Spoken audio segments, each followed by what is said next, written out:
बिस्मिल्लाहिर्रहमानिर्रहीम। जिस ज़ुबान पर दरूद जारी रहता है, अल्लाह उस ज़ुबान को दुनिया और आखिरत में ज़लील नहीं होने देता। दरूद पढ़ने वाला बंदा अल्लाह के महबूब हज़रत मोहम्मद मुस्तफ़ा सल्लल्लाहु अलैहि वसल्लम के करीब हो जाता है। दरूद शरीफ पढ़ना सिर्फ ज़िक्र नहीं बल्कि अल्लाह और बंदे के दरमियान एक रूहानी राब्ता है। ये वो लम्हा है जब इंसान आसमानी बरकतों के दरवाज़े खोलता है। दरूद इब्राहीम वो नूरानी कलमात हैं जिन्हें खुद अल्लाह ताला ने कुरान पाक में अपने महबूब हज़रत मोहम्मद मुस्तफ़ा सल्लल्लाहु अलैहि वसल्लम पर पढ़ने का हुक्म दिया है। अल्लाह ताला ने फरमाया है कि मैं और मेरे फरिश्ते नबी पाक सल्लल्लाहु अलैहि वसल्लम पर दरूद भेजते हैं। ए ईमान वालो, तुम भी आप सल्लल्लाहु अलैहि वसल्लम पर दरूद भेजो। दरूद पढ़ना कोई छोटी सादत नहीं है और ये इतनी बड़ी सादत है कि ये काम नबी पाक सल्लल्लाहु अलैहि वसल्लम पर दरूद शरीफ पढ़ना अल्लाह ताला पढ़ते हैं, फिर फरिश्ते पढ़ते हैं और फिर हमें हुक्म दिया गया है कि हम पढ़ें। कितनी बड़ी ये नेमत है और कितनी बड़ी ये इबादत है जिसका करने का अल्लाह ताला हमें खुद कह रहे हैं, क्योंकि अल्लाह पाक और उनके फरिश्ते खुद नबी पाक सल्लल्लाहु अलैहि वसल्लम पर दरूद शरीफ भेजते हैं। दरूद सिर्फ दरूद नहीं बल्कि दरूदों का सरदार है। कौन सा दरूद? दरूद इब्राहीम। दरूद इब्राहीम तमाम दरूदों में सबसे आला है, क्योंकि यही वो दरूद है जो खुद नबी पाक सल्लल्लाहु अलैहि वसल्लम ने हमें नमाज में सिखाया। और जो शख्स रोज़ाना दरूद इब्राहीम को कसरत से पढ़ता है, अल्लाह ताला ना सिर्फ उसके रिस्क में बरकत करते हैं, दिल को सुकून देते हैं और उसकी मुश्किलात में भी आसानी अता करते हैं। दरूद पढ़ने से दुआएं भी जल्द कबूल होती हैं। दरूद पाक की वजह से वो दरवाज़े भी खुल जाते हैं जो कि हमारे लिए खोलना नामुमकिन होते हैं। उलमा इकराम फरमाते हैं कि अगर किसी की कोई हाजत पूरी ना हो रही हो तो अपनी दुआ की शुरुआत और इख्तिताम में दरूद पाक पढ़ ले। इंशाअल्लाह ताला उसकी हाजत ज़रूर पूरी हो जाएगी। दरूद पढ़ने से दिल के गुनाह धुल जाते हैं, रूह साफ़ हो जाती है और इंसान के चेहरे पर नूर आ जाता है। जो दरूद पाक पढ़ते हैं, अल्लाह ताला उस पर 10 रहमतें नाजिल फरमाते हैं और उसके 10 दर्जात को भी अल्लाह ताला बुलंद कर देते हैं। दरूद शरीफ कब्र में भी रोशनी का बाइस बनता है। जहाँ अंधेरा, खौफ और तन्हाई होती है, वहाँ दरूद पढ़ने वाले के लिए सुकून उतर आता है। दरूद पढ़ने के लिए अल्लाह ताला ने हमें खुद कहा है और दरूद पाक पढ़ने वालों के लिए क़यामत के दिन नबी पाक सल्लल्लाहु अलैहि वसल्लम की शफ़ाअत फरमाई गई है। ये शफ़ाअत दरूद के बदले में एक अजीम तोहफ़ा होगी। दरूद शरीफ बरकतों का ख़जाना है। घर हो, कारोबार हो, रिज़्क हो और औलाद में बेपनाह बरकत के लिए दरूद शरीफ को कसरत से पढ़ें। जो औरतें और जो मर्द दरूद इब्राहीम के साथ अस्तग़फिरुल्लाह मिलाकर पढ़ते हैं, अल्लाह ताला उनके ना सिर्फ रिज़्क को बल्कि उनकी नस्लों को भी अल्लाह ताला खैर से मुनव्वर कर देते हैं।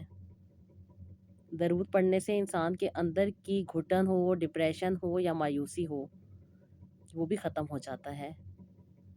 दरूद पाक दिल को नरम कर देता है और उम्मीद को ज़िंदा कर देता है। जब इंसान दरूद पाक पढ़ते हैं तो अल्लाह ताला और उसके फरिश्ते नबी पाक सल्लल्लाहु अलैहि वसल्लम पर दरूद पाक पढ़ने वाले पर रहमतें नाज़िल फरमाते हैं। दरूद इब्राहीम मोहब्बत में जो लोग पढ़ते हैं तो अल्लाह ताला उनके लिए वहाँ से वसीले बना देते हैं जहाँ से इंसान ने सोचा भी नहीं होता। दरूद इब्राहीमी मोहब्बत रसूल सल्लल्लाहु अलैहि वसल्लम की अलामत है। जो दरूद नहीं पढ़ता दरअसल वो अपने नबी से गाफिल है। दरूद पढ़ने वाला कभी तन्हा नहीं रहता, उसके इर्द गिर्द रहमत के फरिश्ते जमा हो जाते हैं। हर मुश्किल में दरूद पाक एक कुंजी है। चाहे रिज़्क की तंगी हो, औलाद का मसला हो, दिल का दर्द हो, दिल की परेशानी हो या ज़िंदगी में चलने वाले कोई भी मामला जो हल नहीं हो रहे, वो सब के सब दरूद पाक पढ़ने से हल हो जाते हैं। रहमतें मिलती हैं, ज़िंदगी में बरकतें मिलती हैं, नेमतें मिलती हैं, सुकून मिलता है और आसानी आ जाती है। दरूद शरीफ दुनिया में मोहब्बत देता है और आखिरत में हजूर पाक सल्लल्लाहु अलैहि वसल्लम के करीब जगह देगा। ये ऐसा ख़जाना है जो कभी ख़त्म नहीं होता। जो लोग सच्चे दिल के साथ, मोहब्बत के साथ, प्यार के साथ, अकीदत के साथ नबी पाक सल्लल्लाहु अलैहि वसल्लम और उनकी आले पाक पर दरूद व सलाम भेजते हैं, तो उनके लिए अल्लाह ताला की रहमतें भी बढ़ जाती हैं। उनकी भी ख्वाहिशात पूरी हो जाती हैं, उनकी भी ज़िंदगी में आसानी आ जाती है और उनकी भी ज़िंदगी मुनव्वर हो जाती है। तो जी, आज से वादा कर लें, जो लोग रेगुलर बेसिस पे दरूद इब्राहिम नहीं पढ़ते, तो रेगुलर बेसिस पे आप दरूद इब्राहिम और दरूद शरीफ को पढ़ना शुरू करें, तो फिर देखें कि आपके लिए कहाँ-कहाँ से कैसी-कैसी नेमतें आती हैं और कहाँ-कहाँ से आपके मसले मसाइल हल होते हैं। बेशक जो लोग यकीन के साथ दरूद इब्राहिम को पढ़ते हैं या दरूद शरीफ को पढ़ते हैं, तो उनके लिए आसानियों के दरवाज़े खुल जाते हैं। और जो मेरी बहनें दरूद शरीफ को पढ़ती हैं, अपनी ज़िंदगी में दरूद इब्राहिम को रेगुलर बेसिस पे उन्होंने अपनी ज़िंदगी में ऐड किया हुआ है और माशाल्लाह से वो मसले मसाइल जो उनके लिए बहुत बड़े थे, जब से उन्होंने दरूद इब्राहिम पढ़ना शुरू किया है, इस्तिग़फ़ार करनी शुरू की है, उसके साथ-साथ जो-जो चीज़ें उनको बताई जाती हैं, वो अपनी ज़िंदगी में ऐड करती हैं और माशाल्लाह, माशाल्लाह, माशाल्लाह अल्लाह ताला उनकी वो ख्वाहिशात भी पूरी कर रहे हैं, जो कि वो काफ़ी अरसे से माँग-माँग के अल्लाह ताला से थक चुकी थी, लेकिन मुकम्मल नहीं हो रही थी। जब से उन्होंने दरूद इब्राहिम और अस्तगफिरुल्लाह के ज़रिए से माँगना शुरू किया है, तो ना सिर्फ़ उनकी ख्वाहिशात पूरी हो रही हैं, बल्कि उनकी ज़िंदगी में भी बहुत सारी नेमतें आती जा रही हैं। और मेरी ऐसी ही बहनें जो मेरे साथ आपकी अपनी स्टोरी शेयर करती हैं और मैं वो स्टोरी आप लोगों के साथ शेयर कर देती हूँ, ताकि मेरी वो बहनें जो बहुत ज़्यादा मायूस हो चुकी हैं, उनको भी मोटिवेशन मिले और वो भी अपनी ज़िंदगी में दरूद इब्राहिम पढ़ें, अस्तगफिरुल्लाह पढ़ें और अपनी ज़िंदगी को बेहतर से बेहतर बनाती जाएँ। तो जी, आज की जो स्टोरी है मेरी बहन की, ये बहुत ज़्यादा परेशान रहीं, क्योंकि 9 साल तक इनको औलाद नहीं हुई थी, लेकिन 1.5 साल से ये मेरे साथ अटैच थी और अल्लाह के करम से इन्होंने बहुत छोटी-छोटी चीज़ें की, जो कि मैं आज आपके साथ शेयर करूँगी। वो रेमेडीज़, वो चीज़ें जो इन्होंने अपनी ज़िंदगी में की थी और क्या इनके मसले मसाइल थे, वो सब के सब मैं आज आपके साथ डिस्कस करूँगी। जब इंसान की शादी होती है, तो इंसान को नहीं पता होता कि अगली ज़िंदगी कैसी होनी है। इंसान ने बहुत सारे ख्वाब देखे होते हैं, बहुत सारी उसकी ख्वाहिशात होती हैं, बहुत सारी उसकी चीज़ें होती हैं जो ज़िंदगी में चल रही होती हैं। लेकिन जब इंसान प्रैक्टिकल लाइफ़ में आता है, तो वो चीज़ें वैसी नहीं हो पाती जैसी कि वो सोच के आता है। कभी-कभी तो इंसान बर्दाश्त कर जाता है, लेकिन जब हालात और मामलात नॉर्मल ना हों और ज़िंदगी में कुछ ऐसी कमियाँ आने लग जाएँ, जिसकी वज़ह से इंसान डिस्टर्ब हो जाए, तो फिर ये सारी की सारी लाइफ डिस्टर्ब होके रह जाती है। जीने का मज़ा ख़त्म हो जाता है, ज़िंदगी में सुकून नहीं रहता और इंसान बहुत ज़्यादा परेशान हो जाता है। ऐसा ही मेरी इस बहन के साथ हुआ। कहती हैं कि आपी, मेरी जब से शादी हुई थी, मैंने सुकून का एक दिन नहीं देखा था। कहती है रुखसत होके ससुराल में आई थी और यहाँ पे मेरी ऑलरेडी एक बड़ी फैमिली, जॉइंट फैमिली मौजूद थी, जो कि बहुत ही ज़्यादा एक-दूसरे के मामलात में दखल अंदाज़ी किया करती थी। कहती हैं आपी, मेरा पहले दिन जब शादी होके मैं यहाँ पे आई, तो मेरी देवरानियों और जेठानियों ने मेरा बहुत ज़्यादा साथ देने की बजाय मुझे बहुत ज़्यादा नेगेटिव किया। और कहती हैं मुझे बहुत ज़्यादा डरा दिया, बहुत सारी नेगेटिव बातें मेरे साथ की, बहुत सारी कहती हैं कि मुझे डरा देने वाली बातें कर दी कि हमारी सास ऐसी हैं, हमारे ससुर ऐसे हैं, यहाँ पे रहना आसान नहीं है, यहाँ पे बहुत मुश्किलात की ज़िंदगी है। और उसके साथ-साथ कहती हैं कि मैं समझी कि ये मेरी हमदर्द है, लेकिन मुझे नहीं पता था कि इनकी हमदर्दी के पीछे क्या राज़ छुपा हुआ है। कहती हैं कि आप ही, उन्होंने मुझे बहुत ज़्यादा डरा दिया था, जिसकी वज़ह से मैं बहुत ज़्यादा घबरा गई थी, डर गई थी और बहुत ज़्यादा मुश्किल में आ गई थी। कहती हैं कि घर के नॉर्मल काम जो मैं आसानी से कर लिया करती थी, लेकिन इस डर और खौफ की वज़ह से मुझसे वो भी नहीं सही तरीके से होते थे। और फिर कहती हैं जो बड़ी जेठानियाँ थीं, उन्होंने मुझ पे सारी ज़िम्मेदारी डाल दी। घर के सारे काम-काज कहती हैं मुझ पे डाल दिए, क्योंकि मैं नई आई थी, काफ़ी अरसे से वो लोग घर की ज़िम्मेदारियाँ निभा चुकी थीं, इसलिए उन्होंने अपनी काम से, सारी चीज़ों से पीछे हट गईं और मुझे वो सारे काम करने पे लगा दिए। कहती हैं मैं अभी किचन के काम किया करती थी और बाकी सारे छोटे-मोटे काम दूसरी कर लिया करती थी। कहती हैं इससे हमारी ड्यूटियाँ बदलती रहती थीं, लेकिन कहती हैं कि ज़िंदगी चलती जा रही थी और हस्बैंड के साथ मेरा रवैया काफ़ी अच्छा था, लेकिन मुझे नहीं समझ आती थी, कभी मेरी कोई जेठानी मेरी बुराई कर देती और कभी कोई देवरानी मेरी शिकायत लगा देती। और कहती हैं यही बातें मेरे लिए अज़ियत का बायस बन रही थीं। कमरा साफ़ करके कुछ गड़बड़ हो जाए, तो उसके ऊपर भी मुझे बहुत सारी बातें सुनने को मिलती थीं। और फिर कहती हैं कि मेरा और मेरे हस्बैंड का पर्सनल ताल्लुक जो है काफ़ी ज़्यादा डिस्टर्ब होता जा रहा था। कहती हैं कि अभी मैंने कंसीव नहीं किया था, मेरी शादी को 3 साल हो चुके थे, लेकिन कहती हैं कि मैं नॉर्मली कंसीव नहीं कर पाई थी। फिर मैंने डॉक्टर को दिखाया, डॉक्टर ने मुझे कुछ मेडिसिन दी और कहती हैं कि मैं वो मेडिसिन खाने लगी, क्योंकि मेरी और मेरे हस्बैंड की रिपोर्टें ठीक थी। लेकिन कुछ डॉक्टर ने वैसे ही मेडिसिन दी थी कि ये आपको बेहतरी की तरफ लेकर आएँगी। कहती हैं कि आप ही वो मैंने 3 महीने खाई, लेकिन डॉक्टर ने कहा अब आपको कंसीव करने के लिए ट्रीटमेंट लेना पड़ेगा।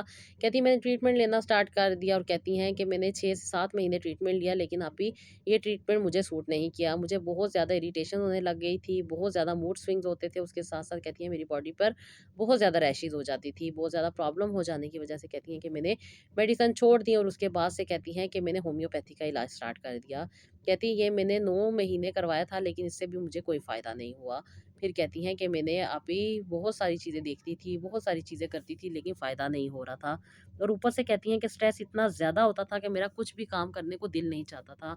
मैं कोई भी चीज़ पूरे तौर पे कर नहीं सकती थी, ना ही इलाज पूरे तौर पे करवा सकती थी और ना ही इबादत मुकम्मल तौर पे कर सकती थी।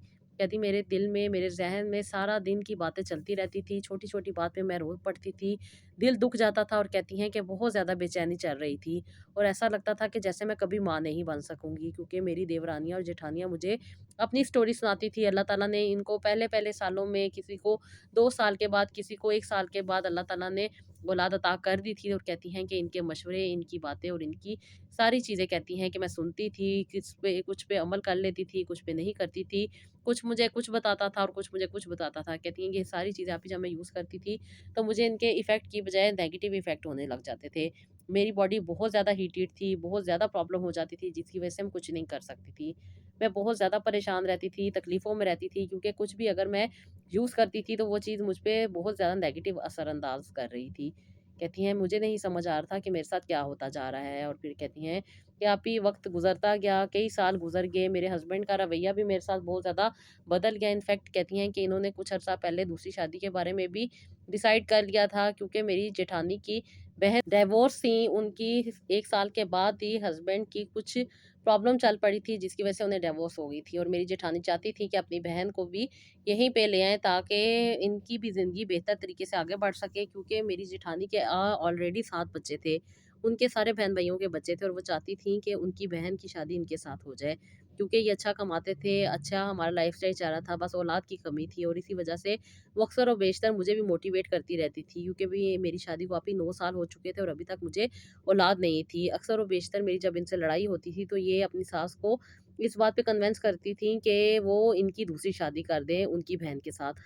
तो कहती हैं कि जब बात मुझे पता चली तो मुझे बहुत बुरा लगा। मैं बस रोती थी, अल्लाह ताला से दुआ करती थी कि अल्लाह ताला इस चीज़ को टाल दे, मेरे नसीब में अगर औलाद है तो मुझे जल्दी से अता कर दे, क्योंकि मेरे घर वालों को जो मसला मसाइल मेरे साथ पेश आ रहे हैं, वो इनकी ज़ुबानों को बंद कर दे और अल्लाह ताला मुझे आसानी अता कर दे। तो कहती हैं कि आप ही मेरा क्या कसूर था? मेरा तो कोई भी कसूर नहीं था। मैं तो मेडिसिन भी खाना चाहती थी, लेकिन नहीं खा सकती थी, इंजेक्शन लगवाती थी। उसके बाद मेरी बॉडी पे बहुत बड़े-बड़े से पैचेज़ बन जाते थे। कभी बहुत ज़्यादा रैशेज़ होती थी, कभी बहुत ज़्यादा हीट हो जाती थी। और कहती हैं कि इन सारी चीज़ों को जब मैं डॉक्टर को बताती थी, तो डॉक्टर एक के बाद दूसरी और दूसरी के बाद तीसरी डॉक्टर के पास भेज देती थी। कभी मैं लीवर के डॉक्टर के पास जाती थी, कभी मैं ब्लड के डॉक्टर के पास जाती थी। और कहती हैं कि डिफरेंट किस्म के टेस्ट करवा-करवा के आप ही मैं थक चुकी थी। बिल्कुल भी कहती हैं जीने की उम्मीद नहीं थी, दिल टूट चुका था, बस ऐसा लगता था जैसे मेरी ज़िंदगी ख़त्म होकर रह गई है। और कहती हैं कि ऊपर से बच्चे का ना होना मुझे और भी ज़्यादा तकलीफ़ में डाल रहा था। और कहती हैं कि मैं बहुत ज़्यादा प्रॉब्लम में रहती थी, दुआ करती रहती थी कि अल्लाह ताला मेरे लिए आसानी के दरवाज़े खोल दे। और कहती हैं कि आप ही मैंने जब आपसे आपकी वीडियो देखी, मुझे बहुत ज़्यादा मोटिवेशन मिली और मैंने कहा कि मैं अपना प्रॉब्लम आपके साथ डिस्कस करके देखती हूँ, क्या पता अल्लाह ताला ने आपके ज़रिए से मुझे शिफ़ा देनी हो। तो कहती हैं कि मैंने आप ही रेगुलर बेसिस पे आपकी बताई हुई चीज़ों पे अमल किया और अल्लाह ताला से दुआएँ माँगी, जैसे कि आपने अभी मुझे चीज़ें बताई थी, मैंने उन चीज़ों को अपनी ज़िंदगी में ऐड किया, क्योंकि मेरी बॉडी बहुत ज़्यादा हीटेड थी और कोई भी चीज़ मुझ पे इफ़ेक्ट नहीं कर रही थी। फिर आप ही आपने एक छोटी-सी रेमेडी मुझे बताई थी, जो कि मुझे 1.5 महीना करनी थी। मैंने रेगुलर बेसिस पे ये चीज़ इस्तेमाल की और अल्लाह के करम से जो मुझे इचिंग होती थी, जो रैशेज़ होते थे, जो ड्राइनेस होती थी, वो सब की सब अल्लाह के करम से और ख़ास तौर पे इस रेमेडी को जिस तरीके से आपने मुझे बताया था कि दरूद इब्राहिम पढ़ के, अस्तगफिरुल्लाह पढ़ के और सूरह इखलास पढ़ के मैंने यूज़ करनी है। मैंने रेगुलर बेसिस पे आप ही यूज़ की और आपने मुझे कहा था इसकी बहुत ज़्यादा क्वांटिटी नहीं, बस नॉर्मल क्वांटिटी यूज़ करनी है, जिससे इफ़ेक्ट अच्छा होगा। अभी मैंने ये घरेलू टोटका रेगुलर बेसिस पे किया और अल्लाह के करम से मुझे 1.5 महीने में ही बहुत ज़्यादा फ़र्क पड़ा, क्योंकि मैं पहले पैनाडोल भी खा लेती थी तो मुझे बहुत ज़्यादा स्किन पे रैशेज़ होने लग जाती थी, इचिंग होती थी, प्रॉब्लम होती थी। लेकिन अल्लाह का शुक्र है अब ऐसा कुछ नहीं था। अब मैं कोई भी मेडिसिन खाती थी, कोई भी चीज़ खाती थी, वो मेरी बॉडी पे रिएक्शन नहीं करती थी, बल्कि मुझे बहुत ज़्यादा फ़ायदा देती थी। आपने मुझे कहा था कि अगर तुम डॉक्टर से भी ट्रीटमेंट लेना चाहती हो तो ले सकती हो, कोई एतराज़ नहीं है। तुम बेहतर जानती हो, अगर तुम्हारा दिल मानता है तो मैं तुम्हें सिर्फ़ और सिर्फ़ छोटे-मोटी रेमेडीज़ और ये टोटके बताऊँगी। अगर तुम इन्हें रेगुलर बेसिस पे और ख़ास तौर पे अल्लाह ताला के बताए हुए कलाम के मुताबिक, यानी कि जिस तरह मैं तुम्हें वो चीज़ें गाइड करती हूँ, इसे रेगुलर बेसिस पे अपनी ज़िंदगी में ऐड कर लोगी तो तुम्हें बहुत ज़्यादा फ़ायदा होगा। फिर मैंने यही सोचा कि इतने अरसे मैंने डॉक्टरों से तो इलाज करवा लिया है, तो क्यों ना मैं आपसे भी ट्रीटमेंट करवा के देखूँ, क्या पता अल्लाह ताला मेरे लिए आसानी के दरवाज़े खोल दे। क्योंकि आप ही कहती हैं ना कि देने वाली रब की ज़ात है, वो बेहतर जानती है कब इंसान को क्या चीज़ अता करनी है, और जो लोग सच्चे दिल के साथ अल्लाह ताला से माँगते हैं, तो अल्लाह ताला उन चीज़ों को भी शिफ़ा बना देते हैं जो इंसान के लिए मायने नहीं रखती। आप ये किचन की नॉर्मल चीज़ें थी जो आपने मुझे इस्तेमाल करने को कहा, और अल्लाह के करम से मैंने 6 महीनों में ही काफ़ी हद तक रिकवर किया, क्योंकि मेरी रिपोर्ट नॉर्मल आती थी। लेकिन जब से मैंने डॉक्टर की मेडिसिन खाई थी उसके बाद से मेरे पीरियड बहुत ज़्यादा डिस्टर्ब हो गए थे। बहुत ज़्यादा कम फ्लो होता था और उसके साथ-साथ मुझे काफ़ी ज़्यादा पेन रहती थी। बहुत ज़्यादा मूड स्विंग्स होते थे, और उसके बाद से मेरा दिल ही नहीं चाहता था कि मैं हस्बैंड के साथ कॉन्टैक्ट बना सकूँ, क्योंकि मैंने जो मेडिसिन खाई थी उनकी वज़ह से मुझे बहुत ज़्यादा ड्राइनेस हो गई थी, और इस ड्राइनेस की वज़ह से मुझे बहुत ज़्यादा इचिंग रहती थी, और इचिंग के बाद इन्फेक्शन हो जाता था, और इन्फेक्शन के बाद कहती हैं कि जब मैं इन्फेक्शन की मेडिसिन खा लेती थी और उसके साथ-साथ जो डॉक्टर मुझे डिफरेंट किस्म की 5 दिन की मेडिसिन देते थे, कहती हैं उससे मुझे बहुत ज़्यादा ड्राइनेस रहने लगी थी। इस ड्राइनेस की वज़ह से कहती हैं मुझे बहुत ज़्यादा इरिटेशन होती थी, और इसकी वज़ह से मैं कॉन्टैक्ट नहीं कर सकती थी अपने मियाँ के साथ। लेकिन जब से आपने मुझे बताया कि रेगुलर बेसिस पे अपनी बॉडी की हीट को कम करना है, और आपने जो मुझे रेमेडी बताई थी मैंने वो रेगुलर बेसिस पे इस्तेमाल की। उसके बाद आपने मुझे जो चीज़ें बताई थी और जिस तरीके से बताई थी, मैंने वो यूज़ करनी शुरू कर दी। अल्लाह के करम से निहार मुँह माया इनोसिटॉल लेती थी, उसके साथ-साथ वीकटेक्स, उसके साथ-साथ मैंने पंपकिन सीड और फ्लैक्स सीड, उसके साथ ब्लैक सीड, और साथ ही साथ जो आपने मुझे सेसमी सीड्स बताए थे वो भी मैंने रेगुलर बेसिस पे लेने शुरू कर दिए थे। स्पेयरमिंट टी लेती थी, उसके साथ जैसे आपने मुझे बताया था कि ब्लैक रेज़िन लेनी है, वो भी मैं ज़ैतून के तेल के साथ ये इस्तेमाल करती थी, और अल्लाह के करम से मुझे अल्लाह ताला ने 6 महीने में ही बहुत ज़्यादा पॉज़िटिव रिज़ल्ट दिए। क्योंकि मैं जब डॉक्टर के पास जाती थी, डॉक्टर मुझे यही कहती थी कि मेरे एग छोटे बनते हैं, मेरे एग का साइज़ बहुत छोटा बनता है। लेकिन अल्लाह के करम से इस बार ना सिर्फ़ मुझे पीरियड्स अच्छे आए, बल्कि मुझे बहुत ही ज़्यादा मूड स्विंग्स का जो प्रॉब्लम था वो भी ख़त्म हुआ। उसके साथ-साथ जो मेरी बॉडी पे हेयर आ रहे थे वो भी कम होना स्टार्ट हुए, और जो मेरे सर के बाल गिर रहे थे वो भी मेरे गिरने रुक गए।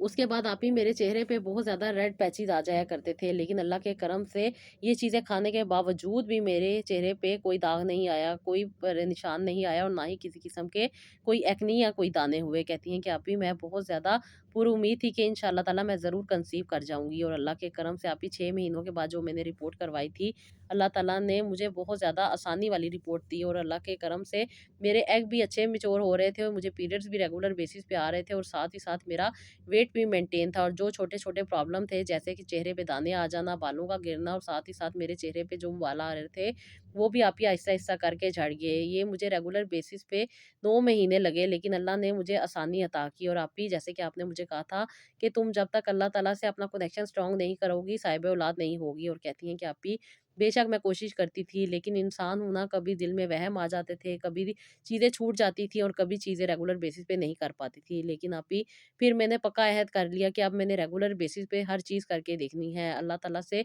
दुआ भी माँगनी है, और अल्लाह ताला से अपने कनेक्शन को स्ट्रॉन्ग भी करना है, और फिर मैंने रेगुलर बेसिस पे तहज्जुद की नमाज़ पढ़ना शुरू कर दी, और जैसे आपने मुझे बताया था कि वाटर थेरेपी करनी है, कहती हैं कि मैं ये पानी पीती भी थी, इसको इस्तेमाल भी करती थी, और जैसे आपने मुझे कहा था इसको अपनी बॉडी पर यूज़ करना है, मैं रेगुलर बेसिस पे वैसे ही यूज़ कर रही थी। अल्लाह के करम से मुझे आसानी हुई, और 2 महीने के बाद ही मैंने अपना यूरिन टेस्ट किया, तो मेरा यूरिन टेस्ट पॉज़िटिव आया, यानी कि मैं कंसीव कर चुकी थी। कि जैसे कि आपने मुझे कहा था कि पहले किसी को कुछ नहीं बताना, पहले खुद से टेस्ट करना है, अगर पॉज़िटिव होगा तो फिर डॉक्टर के पास जाके अल्ट्रासाउंड करवाना है, ताकि तुम्हें मुकम्मल तौर पे इस चीज़ का अंदाज़ा हो जाए कि तुम कंसीव कर चुकी हो। और कहती है मैंने ऐसे ही किया जैसे आपने मुझे गाइड किया था। मैंने 10 दिन तक वेट किया, उसके बाद मैंने यूरिन टेस्ट किया और यूरिन टेस्ट करने के बाद मुझे पॉज़िटिव रिज़ल्ट आए, जो कि मैंने आपके साथ शेयर किए थे। फिर आपने मुझे कहा कि अभी मज़ीद 5 दिन वेट करो और फिर डॉक्टर के पास जाके अल्ट्रासाउंड करवाओ, देखो कि वाक़ई ही तुमने कंसीव किया है या नहीं। फिर मैं कहती हैं कि रेगुलर बेसिस पे आप ही ये सारी चीज़ें कर रही थी। मुझे ऑलरेडी इस चीज़ों पे ट्रस्ट था, क्योंकि आपने कहा था ना कि आप ही जब इंसान सच्चे दिल के साथ अल्लाह ताला से अटैच हो जाता है, फिर क्या नेगेटिव और क्या पॉज़िटिव, इंसान सब कुछ अल्लाह ताला पे छोड़ देता है और बस दुआ करता रहता है। दुआ में अल्लाह ताला ने आसानी देनी है और जब अल्लाह ताला बेहतर चाहते हैं तब आसानी मिल जाती है। बस आप यही सोच के मैंने हर चीज़ अल्लाह ताला पर छोड़ दी थी, ना परेशान रहती थी, ना ही तकलीफ़ में आती थी, क्योंकि मेरे मूड स्विंग बहुत ज़्यादा आप ही बेहतर हो गए थे। मुझे हर चीज़ अच्छी लगने लग गई थी। जो लोगों की बातें मुझे तकलीफ़ देती थीं, वो मुझे बहुत ही ज़्यादा अब बेहतर तरीके से फ़ेस करना आ गई थी। लोगों को अपने लेवल पे रखना मुझे आ गया था। उसके साथ-साथ आप ही मुझे अपनी ज़िंदगी को बेहतर बनाना था। मैंने अपनी ज़िंदगी जीनी थी खुशियों के साथ, और जैसे कि आप कहती हैं कि अल्लाह ताला ने हमें ज़िंदगी दी हुई है, हमने अपनी ज़िंदगी भी तो जीनी है ना। एक अम्मी के पीछे सारी ज़िंदगी नहीं हमने ख़राब कर देनी। अल्लाह ताला का शुक्र अदा करना है, अपने हस्बैंड के साथ अपने रिलेशन को अच्छा बनाना है, अच्छे तरीके से लेके चलना है, और इस चीज़ के लिए अगर हमें कोई भी कोशिश करनी पड़ती है तो ज़रूर करनी है। फिर आप ही मैंने सबसे पहले जो मेरे मियाँ के साथ मामलात डिस्टर्ब थे, जैसे कि आपने कहा था कि मियाँ के साथ अपने मामलात को बेहतर करो ताकि तुम्हें आसानी मिले, तुम्हारी ज़िंदगी में सुकून आए, खुशी आए। जब ज़िंदगी खुशगवार होती है तो मसले-मसाइल ऑलरेडी ख़त्म होने लग जाते हैं, और ये सबसे बड़ा मसला होता है कि हम इंसान अपने ही रिश्तों में फँस के रह जाते हैं, और वो रिश्ता जिसके साथ हमने सारी ज़िंदगी चलना होता है, यानी हस्बैंड का रिश्ता, जो कि बहुत ज़्यादा इंसान का बेहतरीन रिश्ता होता है, इसको समझने में हमें तकलीफ़ हो रही होती है, और डिफ़रेंट किस्म के वहम, इर्द-गिर्द की बातें और इर्द-गिर्द के रवैये हमारे पर्सनल रिलेशन पे हावी हो रहे होते हैं। लेकिन जब इंसान सच्चे दिल के साथ अल्लाह ताला से अटैच होता है, दुआ माँगता है, तो फिर अल्लाह ताला भी इंसान के दिल में रहम डाल देते हैं। जैसे कि आपने मुझे कहा था, मैंने अपने हस्बैंड के लिए भी तस्बीहात करनी शुरू की, ताकि मेरा और इनके दरमियान मोहब्बत बढ़े, और हम दोनों के दरमियान में जो भी प्रॉब्लम आ रहे हैं, जो भी लोग हमारे दरमियान वसवसे डाल देते हैं, वो सब के सब खत्म हो जाएँ। कहती हैं कि आप ही मैंने रेगुलर बेसिस पे इनके भी पानी दम करके देना शुरू किया, और इनको मैंने बताया कि इंशाअल्लाह ताला अल्लाह ताला हमारे दरमियान जो भी मसले मसाइल हैं, वो सब के सब ठीक कर देंगे। क्योंकि अक्सर और बेशतर आप ही जब मेरी जेठानी अपनी बहन का ज़िक्र करती थी, तो मुझे बहुत ज़्यादा इरिटेशन होती थी, बहुत ज़्यादा डर लगता था, और उसके साथ-साथ मेरे मियाँ का बदला रवैया मुझे और भी ज़्यादा तकलीफ़ में डाल देता था। बेशक अल्लाह ताला आसानियाँ देने वाले हैं। कहती हैं मैंने आप ही सच्चे दिल के साथ अल्लाह ताला से दुआ करनी शुरू की, अल्लाह ताला से माँगना शुरू किया, और अल्लाह ताला ने मेरे लिए आसानियों के दरवाज़े खोल दिए। आप ही ये मुझे कभी भी कहीं नहीं लेके जाते थे, कभी भी आउटिंग पे नहीं लेके जाते थे। ये डरते थे अपनी फैमिली से, और कहती हैं कि ये मेरे साथ कोई भी टाइम नहीं स्पेंड करते थे। ज़्यादा से ज़्यादा भी अगर जाना हो तो सिर्फ़ डॉक्टर के पास ही जाते थे। और अपने घर वालों के सामने ऐसे हो जाते थे कि जैसे मैं बिल्कुल एक अनजान औरत हूँ, और कहते हैं कि मेरे साथ आप ही ये ना बैठते थे, ना बात करते थे। मेरे जेठ और जेठानियाँ आपस में हँसते खेलते थे, एक-दूसरे का बहुत ज़्यादा ख़्याल करते थे, एक-दूसरे को सपोर्ट करते थे, एक-दूसरे का साथ देते थे। ये उनके साथ बैठ के तो बहुत हँसी-मज़ाक करते थे, लेकिन मेरे साथ आते सार इनका रवैया बदल जाता था, और कहती हैं कि मेरा दिल ही नहीं चाहता था आप ही इनके घर में रहने का, और अक्सर और बेशतर मेरी लड़ाई भी इसी बात पे हो जाती थी कि ये मेरे साथ बहुत ही ज़्यादा रूड रहते थे। मुझ पे अपना हुक्म चलाते थे, मुझे नौकरानी समझते थे, और कहती हैं कि इनका रवैया बहुत ज़्यादा तकलीफ़ देता था। लेकिन आप ही ये सारी चीज़ें मुझे आहिस्ता-आहिस्ता करके समझ आई कि किस तरीके से इंसान को अपनी गृहस्थी लेकर चलनी चाहिए। बेशक हमारे यहाँ हर चीज़ सिखा दी जाती है, लेकिन अगले घर में कैसे अपने आप को एडजस्ट करना है, ये नहीं बताया जाता, और अल्लाह ताला का करम होता है कि कोई आसानी अता करने वाला शख़्स आपकी ज़िंदगी में आ जाए, और वो आपको बेहतर रहनुमाई दे सके। आप ही घर को उजाड़ने का मशवरा तो हर कोई देता है, लेकिन घर को बसाने का मशवरा कोई-कोई देता है। ये अल्लाह का करम था कि आप ही आपसे मुझे बहुत अच्छी गाइडलाइन मिली, और अल्लाह ताला ने मुझे आसानी देनी थी। बेशक ये मेरे रब का करम था कि वो चाहता था कि मेरी ज़िंदगी में बेहतरी आए। मैंने अपनी ज़िंदगी के 9 साल इनके साथ गुज़ारे थे, और मुझे ऐसे लगता था कि जैसे मैंने पता नहीं कितने साल इनके साथ गुज़ार दिए हैं, लेकिन कोई फ़ायदा नहीं हुआ। लेकिन जब से आप ही मैंने ये सारी बातें, और ख़ास तौर पे जैसे कि आप कहती हैं कि अल्लाह ताला का कलाम है जो कि इंसान को आसानी देता है। अल्लाह ताला ने हमें कुरान पाक अता किया है। ये बहुत प्यारी किताब है। इसमें अल्लाह ताला ने हर इंसान के मसले मिसाइल को डिस्कस किया हुआ है। जो लोग इसको तर्जुमे के साथ पढ़ते हैं, बेशक उनकी ज़िंदगी में रहनुमाई आती है, और आप ही मैंने रेगुलर बेसिस पे कुरान पाक को तर्जुमे में पढ़ना शुरू किया, और बहुत सारी छोटी-छोटी बातें, बहुत सारे छोटे-छोटे कॉन्सेप्ट जो मेरे क्लियर नहीं थे, अल्लाह के करम से ना सिर्फ क्लियर होने लगे, और जो चीज़ मुझे समझ नहीं आती थी, आप ही मैं आपसे पूछ लिया करती थी। अल्लाह ताला ने मुझे रहनुमाई अता की, मेरी ज़िंदगी के मामलात को बेहतर बनाने में, और ज़िंदगी को बेहतर तरीके से लेके चलने में अल्लाह ताला ने मेरी बहुत हेल्प की, और अल्लाह के करम से आप ही मैंने कंसीव भी किया, और उसके साथ-साथ मेरे मियाँ का जो बहुत ज़्यादा रूड रवैया था वो भी मेरे साथ बेहतर हुआ और अल्लाह ने इस बेहतर रवैये के बाद मुझे अल्लाह ताला ने आसानी अता की। मेरे हार्मोन बैलेंस होना शुरू हुए और उसके साथ-साथ जो स्ट्रेस का मुझ पे एक बहुत बड़ा प्रेशर था वो सब का सब मुझसे रिड्यूस हुआ। मेरी ओवरीज़ भी एक्टिव हुई और आप ही जो चीज़ें आपने मुझे बताई थी, जो खुराक आपने मुझे बताई थी, जिस तरीके से आपने मुझे टर्मरिक मिल्क पीने को कहा था, जिसके बीच में मैंने ज़ैतून का तेल ऐड करना था और साथ ही साथ आपने मुझे इसके बीच में कलवंजी और साथ ही थोड़ी-सी सिनेमन पाउडर ऐड करने को कहा था। आप ही ये भी मैं रेगुलर बेसिस पे पी रही थी और अल्लाह के करम से मुझे आसानियाँ होती जा रही थी। आप ही मुझे बहुत ज़्यादा तकलीफ़ और परेशानी रहती थी क्योंकि मुझे बहुत ज़्यादा नींद का प्रॉब्लम रहता था, नींद नहीं आती थी और हर वक़्त वही नेगेटिव थॉट्स मेरे माइंड में चलती रहती थी। मैं बहुत ज़्यादा परेशान रहती थी, लेकिन अल्लाह ताला के करम से आप ही मुझे अल्लाह ताला ने आसानी अता की क्योंकि आप ही ये मेरी ज़िंदगी की ख़्वाहिश थी कि मैं कंसीव करूँ और बेशक मेरा रब आसानी देने वाला है। आप ही मैंने अल्लाह ताला से दुआएँ माँगी जैसे कि आपने मुझे बताया था कि तहज्जुद की नमाज़ में अल्लाह ताला से दुआ माँगो और सजदे में जाके दुआ करो तो देखो अल्लाह ताला कैसे तुम्हें अता करते हैं। जो चीज़ नसीब में है अगर उसका टाइम अभी नहीं है तो इंशाअल्लाह ताला अल्लाह ताला उस ड्यूरेशन को कम कर देंगे। बस माँगना है सच्चे दिल के साथ अपने रब के साथ अटैच होना है और अल्लाह ताला पर सारे मामलात छोड़ देने हैं। आप ही आपकी गाइडलाइन ने मुझे बहुत ज़्यादा मोटिवेट किया और अल्लाह के करम से मेरी हर चीज़ पॉज़िटिव हुई और मेरी ज़िंदगी में आसानी आना शुरू हो गई। मेरे हस्बैंड तो मेरा बहुत ज़्यादा ख़्याल करते थे और उसके साथ-साथ कहती हैं कि मेरी किसी भी चीज़ का इनकार नहीं करते थे। अब ये मुझे नौकरानी नहीं बल्कि महारानी बनाकर रखते थे और बहुत ज़्यादा मेरे लिए लड़ते भी थे जिसकी वज़ह से मुझे आसानी मिली और अल्लाह के करम से मुझे बहुत ज़्यादा सुकून भी मिला और मेरे रब ने मेरे लिए आसानी के दरवाज़े खोल दिए। मैंने अभी कंसीव किया और मेरे मियाँ भी बहुत ज़्यादा खुश हुए। मुझे डॉक्टर के पास भी लेके जाते थे। बाकायदा मेरी खुराक का, मेरे खाने-पीने का और उसके साथ-साथ मेरी हर चीज़ का बहुत ज़्यादा ख़्याल रखते थे। इनफैक्ट आप ही ये मेरा शोल्डर मसाज भी करते थे और साथ ही साथ मेरे पाँवों पे भी तेल लगाते थे और कहती हैं कि आप ही जैसे कि प्रेगनेंसी बहुत ज़्यादा मुश्किल और कॉम्प्लिकेशन टाइम होता है क्योंकि इंसान बहुत ज़्यादा दूसरों का मोहताज हो जाता है और मेरे घर के हालात ऐसे नहीं थे। मेरी जेठानियाँ, देवरानियाँ जब से इन्हें पता चला था कि मैंने कंसीव कर लिया है, ये मुझसे दूर रहती थी। कभी कोई कहता था ये कहेगी कि मुझे कोई तवीज़ डाल दिया और कभी कहती थी कि कभी कहेगी कि मुझे कुछ कर दिया। इसलिए आप ही वो मुझसे दूर ही रहती थी। पता नहीं लेकिन मैंने सच्चे दिल के साथ आप ही उनसे भी माफ़ी माँगी और उन्हें भी कहा कि अगर मेरी वज़ह से उनका दिल दुखता है तो मैं उनसे खुद पीछे हट जाती हूँ, मैं उनको कुछ नहीं कहूँगी। लेकिन पता नहीं कौन-सी नफ़रत थी जो उन्होंने मेरी तरफ से अपने दिल में रखी हुई थी, इसलिए वो मुझे अवॉइड करती थी। चलें ये भी अल्लाह ताला की एक आसानी थी, मैं अपनी ज़िंदगी को खुद से लेके चल रही थी और मेरा साथ देने वाले मेरे हस्बैंड थे। हम दोनों ने एक-दूसरे के साथ जीने का वादा किया था। हम दोनों का निकाह था और हम दोनों एक ज़िंदगी को लेके जा रहे थे और ये तो अल्लाह ताला का करम होता है जब दोनों एक-दूसरे को सपोर्ट करें, एक-दूसरे का साथ दें, एक-दूसरे का ख़्याल करें।